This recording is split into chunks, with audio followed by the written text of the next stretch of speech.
Dans l'Afrique du Sud de l'apartheid, un homme s'est levé, pas les armes à la main, mais avec des mots tranchants comme des lames. Un homme jeune, brillant, audacieux, qui a osé dire aux siens « Black is beautiful ». Son nom, Steve Biko. Figure de la lutte anti-apartheid, fondateur du mouvement de la conscience noire, il a inspiré une génération entière à se libérer d'abord mentalement, avant de pouvoir le faire politiquement. À seulement 30 ans, il a payé le prix ultime pour ses idées. Battu à mort, réduit au silence, mais jamais oublié. Qui était vraiment Steve Biko? Aujourd'hui, nous revenons sur son parcours, ses combats, sa pensée, et surtout, sur l'héritage qu'il laisse à l'Afrique et au monde entier. Préparez-vous à plonger dans l'histoire bouleversante d'un homme qui a osé dire non. Pour la dignité, la justice et la liberté.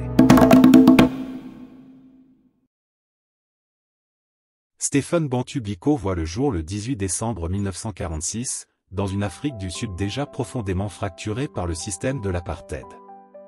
Il est né à Johannesburg, un township noir situé à King Williamstown, dans la province du Cap, aujourd'hui le Cap-Oriental, dans une famille Xhosa modeste mais digne, ancrée dans des valeurs de respect, d'éducation et de résilience. C'est dans cet environnement, entre l'injustice sociale et les traditions familiales, que se forge peu à peu l'âme d'un des plus grands penseurs de la libération africaine. Steve est le troisième des 4 enfants d'un couple travailleur. Son père, Mzingayi Matthew Biko, travaille comme fonctionnaire dans le département des affaires judiciaires, ce qui lui confère une certaine stabilité, mais aussi une proximité avec le système de domination blanche. Sa mère, Alice Nokuzola Biko, est une femme de devoir, qui cumule les tâches de domestique et cuisinière dans des foyers blancs pour faire vivre sa famille. Ce contexte social ne permet aucun luxe, mais offre aux enfants une base morale solide et une profonde conscience de leurs conditions. En 1950, lorsque Steve a 4 ans, la famille subit un premier choc, son père meurt de façon prématurée. Ce décès oblige sa mère à redoubler d'efforts pour élever seule ses enfants dans la ville de Johannesburg, un township noir adjacent à King Williamstown. Le jeune Biko est marqué par cette perte, mais il est également impressionné par la ténacité de sa mère, une figure qui restera centrale tout au long de sa vie. Dès son plus jeune âge, Biko se montre particulièrement brillant et curieux. Il commence sa scolarité dans une école locale primaire de mission, où il apprend rapidement à lire et à écrire. Cependant, en Afrique du Sud, l'accès à une éducation de qualité est fortement déterminé par la couleur de peau.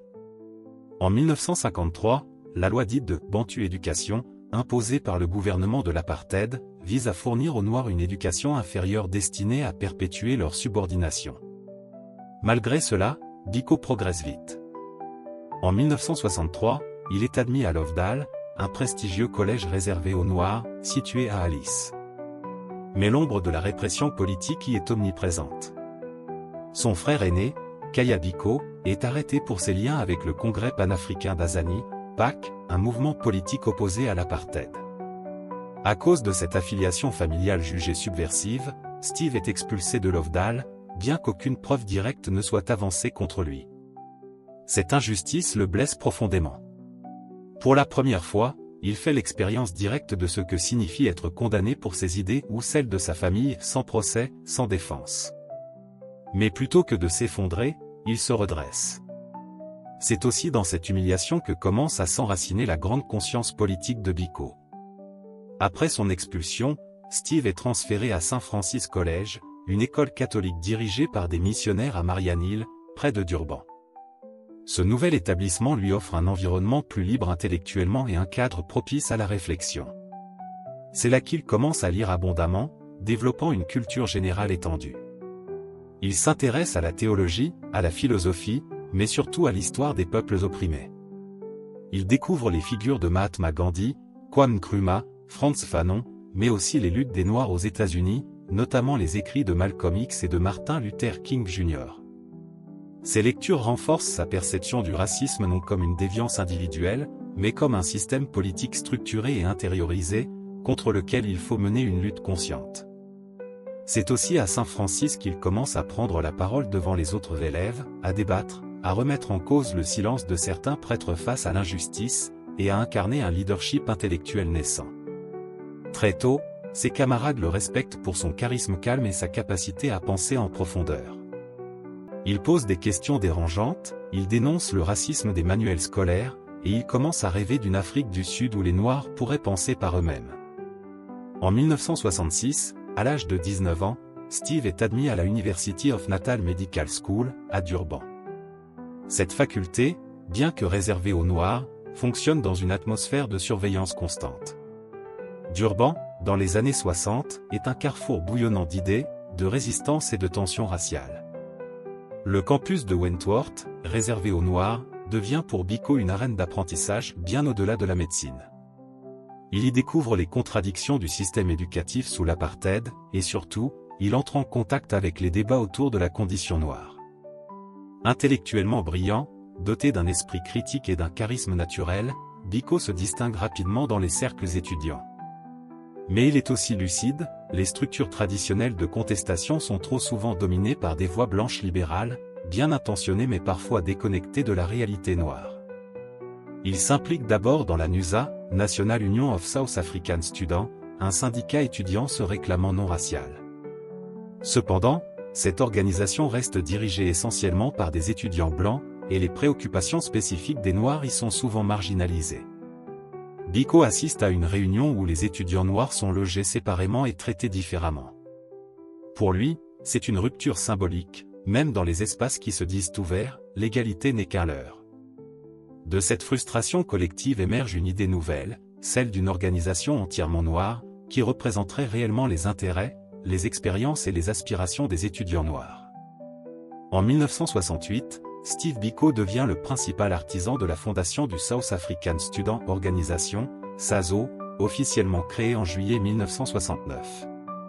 Il en devient le premier président. Le SASO n'est pas seulement une rupture structurelle avec la NUSA, il est le point de départ d'un nouveau paradigme politique.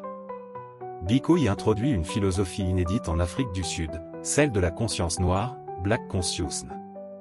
Cette idéologie repose sur un principe fondamental, les Noirs doivent se libérer eux-mêmes, d'abord psychologiquement, avant de conquérir une liberté politique. Pour Biko, le système d'apartheid ne fonctionne que parce qu'il est intégré par les opprimés eux-mêmes. Il écrit : le plus grand instrument entre les mains de l'oppresseur est l'esprit de l'opprimé.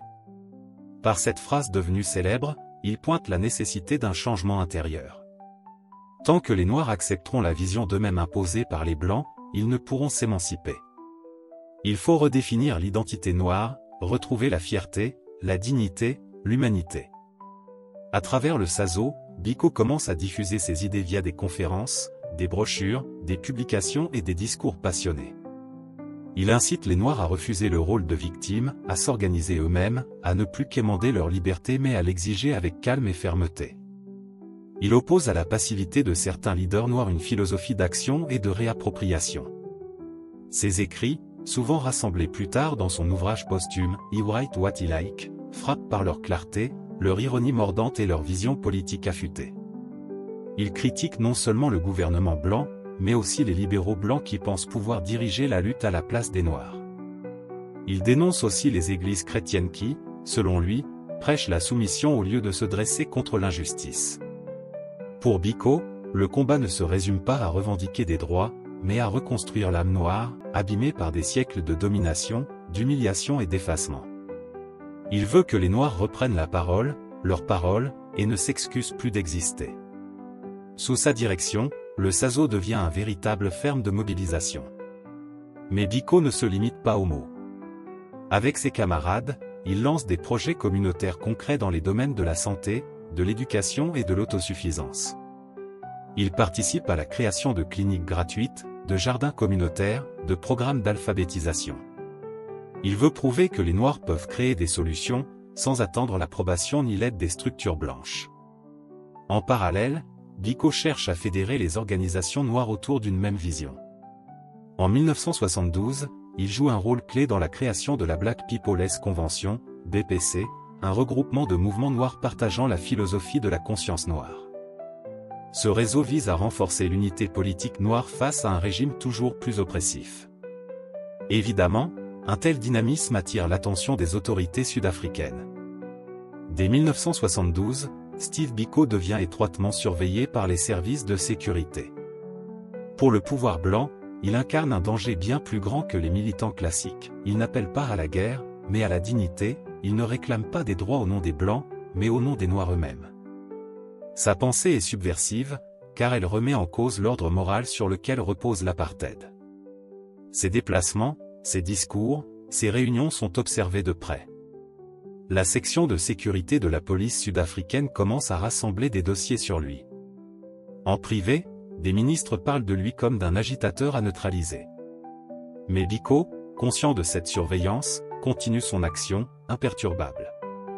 Dans les townships, dans les écoles, dans les cercles militants, la parole de Steve Biko devient une inspiration. Il donne aux jeunes noirs un langage nouveau, une raison de croire en eux-mêmes, une manière d'être debout. Beaucoup se reconnaissent dans son appel à refuser l'infériorité, à défier la peur, à construire une communauté noire fière et indépendante. Les années 1970 voient ainsi l'émergence d'une jeunesse noire plus combative, plus confiante, plus organisée. Biko, bien qu'encore très jeune, en devient le phare. Il ne cherche pas la gloire personnelle, mais incarne une cause. Il n'a pas d'armée, mais ses mots sont des armes. En janvier 1973, le gouvernement sud-africain tenta d'étouffer l'élan révolutionnaire de Steve Biko. Il fut soumis à une mesure particulièrement répressive, le bannissement. Ce décret, pris en vertu de la loi sur la sécurité intérieure, l'empêchait de quitter le district de King Williamstown, dans la province du Cap-Oriental. Il ne pouvait pas parler à plus d'une personne à la fois, ni publier, ni participer à des réunions, ni apparaître dans la presse.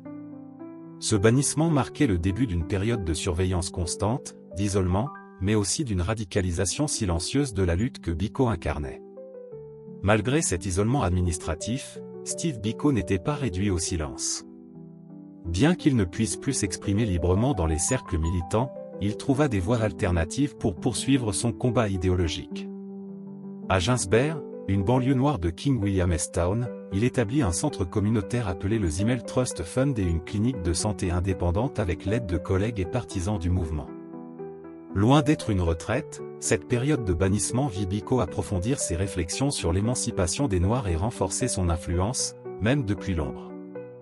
Dans cette phase cruciale, le Black Conscious Movement, BCM, s'étendit au-delà des campus universitaires.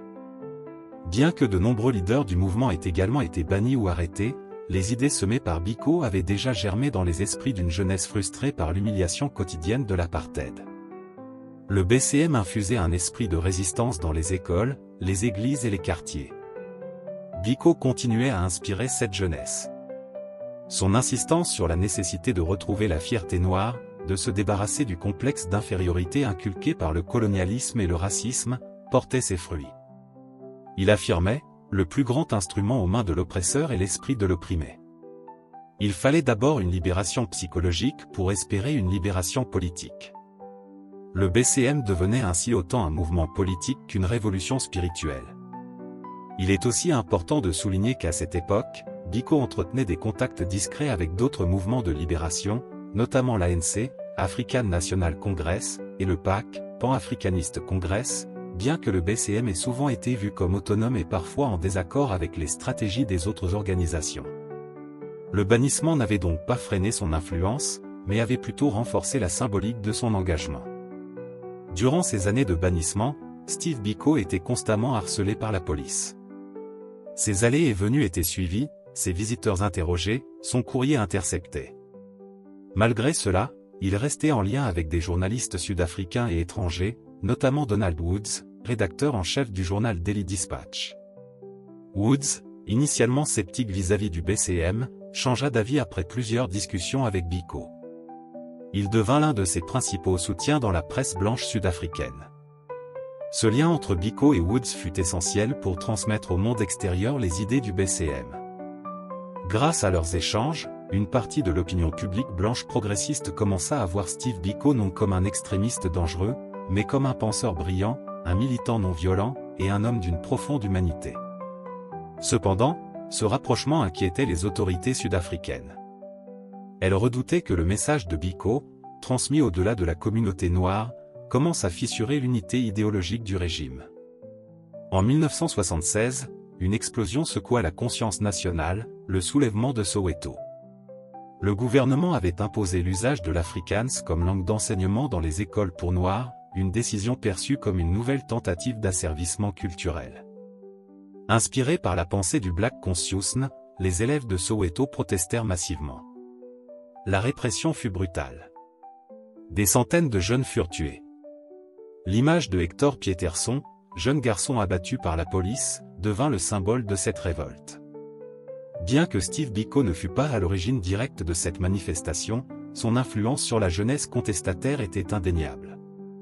Les jeunes qui marchèrent à Soweto étaient nourris par les discours du BCM, formés par ses organisations étudiantes et renforcés par son appel à la dignité.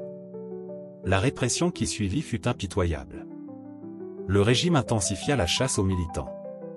Le BCM fut visé, ses membres traqués, ses structures démantelées. Steve Biko, figure centrale de cette philosophie, devenait une cible prioritaire. Le 18 août 1977, malgré son bannissement, Steve Biko décida de se rendre à Cape Town avec son ami Peter Jones. Il souhaitait rencontrer des membres du Black Conscious Movement pour discuter des tensions croissantes après Soweto. Ce voyage clandestin marquait un acte de défiance ouvert envers le régime. Le 18 août, ils furent arrêtés à un barrage routier près de Grahamstown. Biko fut emmené et détenu à Port Elizabeth. Là, il fut interrogé, torturé et battu par des policiers de la sécurité. Il subit de sévères blessures à la tête. Le 11 septembre 1977, dans un état comateux, il fut transporté, nu et enchaîné, sur 1200 km jusqu'à la prison de Pretoria. Il y mourut le 12 septembre 1977, à l'âge de 30 ans. Sa mort, entourée de mensonges et de dénégations officielles, provoqua une onde de choc international. L'autopsie révéla qu'il était mort d'une hémorragie cérébrale causée par des coups à la tête. Malgré les preuves accablantes, aucun des policiers responsables ne fut condamné à l'époque. La mort brutale de Steve Biko fut un électrochoc qui secoua l'Afrique du Sud et le monde entier.